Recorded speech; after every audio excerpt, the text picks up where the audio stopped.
Good afternoon, ladies and gentlemen, participants in the conference. On behalf of Mustang, I'd like to greet everyone. It's a real pleasure to see you, at least online.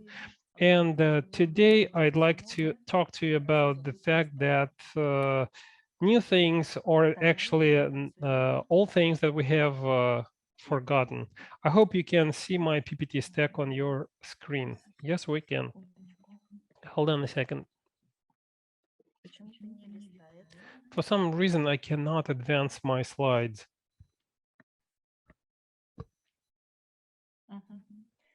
Right.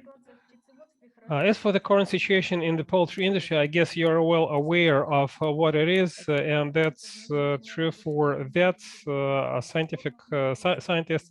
We're talking about a considerable increase in feed prices, increase in the feed component prices, inability to buy eggs or day-old chicks from reliable suppliers, and the egg and poultry meat prices are stably low. The competition is tough among the producers. The feed duration is been reduced, and there is an imbalance in the average daily weight gains and the growth of internal organs. The viral and bacterial infections and immunosuppression are still a problem. Antibiotic resistance and the 2024 national plan based on the prevention strategy in Russia is yet another important aspect. The antibiotic resistance history dates back to 1951, when the streptomycin resistance was reported in Turkey. That was back in 1951. Starr and Reynolds published a report devoted to that. Since 1963, the WHO has been urging everyone to refrain from using antibiotic growth promoters. And in the 1980s, we saw numerous reports on antibiotic resistance prevalence. In 1997, the WHO published a report on the effects of the antibiotic growth AGPs in the animal husbandry that resulted in reducing the sensitivity of hazardous bacteria for humans. The AGPs were banned in the EU in 2006. In 2017, Russia announced tougher control over AGPs, and the same holds true for China. Over 100 AGPs were banned in 2017, and in 2019, the US joined this initiative by announcing tougher biosecurity measures. You might recall that in 2018, the Eurasian Economic Commission took a decision and approved maximally admissible residual veterinary drugs that might be registered in unprocessed animal food products. And in 2019, several large companies and regions decided to ban AGPs or give them up. Labs, I can hear my own self. What is happening? Someone's mic is probably on. Anyway, that makes it considerably difficult to export meat and collaborate with the fast food producers because of the tough food requirements. In 2022, as you're well aware, we have approved a plan to reduce the antibiotic resistance, and the plan is to be developed by 2024. The Animal Health Protection Center proposed Group A drugs that should be banned. Group B might be allowed in veterinary medicine and human medicine, and Group C are the drugs that could be used during the outbreaks. And in March, the Ministry of Agriculture published a decree on limiting the use of AGPs based on the scientific research. And the poultry vets strive to increase meat productivity while simultaneously ensuring epizooty well-being at the poultry farms. And human health protection means that epidemiological well-being should be the cornerstone of our efforts. And today I'd like to say a few words about the fact that chief veterinary officers should bear the responsibility for the decisions taken. For instance, if they use bivalent antibiotics, uh, they should be aware of what they are doing. They should undergo advanced training. Everyone is looking for Margarita, I'm sorry for interrupting you. Can you switch your camera on so that we can see both your PPT stack and your face on our screens, or is that impossible from your end?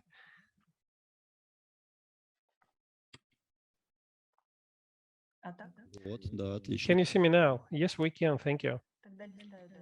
Right. Let me keep on advancing my slides.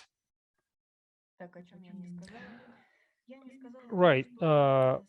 What I did not mention is that currently you can undergo advanced professional training to get additional knowledge about bacteria. For instance, Salmonella can share the resistance genes with the E. coli and other bacteria. For some reason, I cannot advance my slides when my camera is on. I'm sorry for that. What are the changes in the physiology, technology, feed programs, and preventive medicine? You all remember that we have to decontaminate the feed, the equipment, the raw materials. We need to reduce the overall microbial number of the feed. We need to disinfect the water supply systems, and we need to minimize the factors that affect the gut microflora.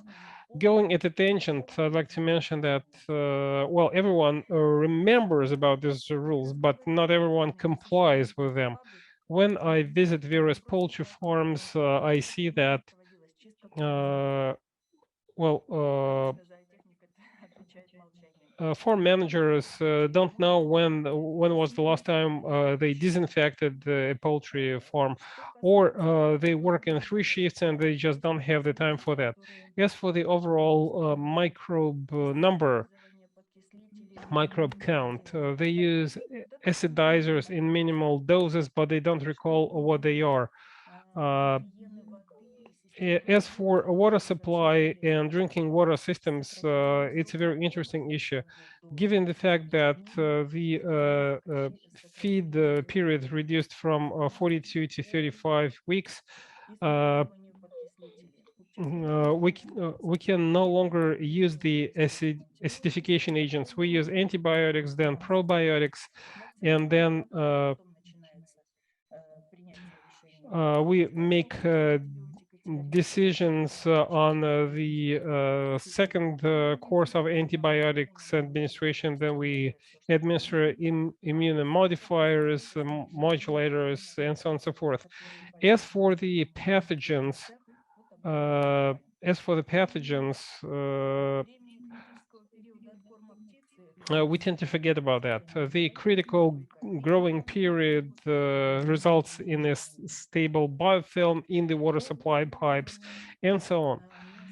As for non-specific drugs against necrotic enteritis, this situation is also interesting. For instance, let's say an antibiotic does not work, you keep administering it in a subclinical dose, and then you administer two more antibiotics, and then we complain about one cross strain or other. I guess you are all aware of these problems. So the main objective is to educate, prevent, and treat. Assess your biosecurity for compliance with the regulations, biosecurity, bio non-availability, Clean your equipment, disinfect, decontaminate your production equipment. Keep an eye on the gut microflora that stores from the safe storage of feed and feed components, as well as raw materials, water supply, drinking water.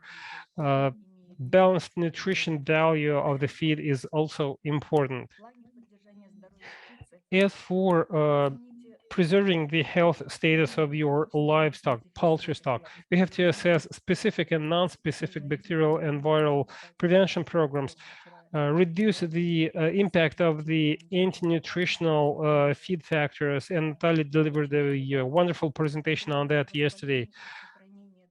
Inflammation prevention and gut integrity maintenance minimize the factors affecting the gut flora and the integrity of the intestines. Ultimately, that will reduce the impact of the pathogens in the food chain. According to the WHO, the very same pathogens cause over 100 diseases in humans. These are pathogens and so on and so forth. According to the Russian authorities, the very same pathogens can cause food toxic infections, and these are the very same pathogens that cause the highest economic damage. You have 1 minute left. Thank you. I will speed up. As for the main strategies, the main strategy is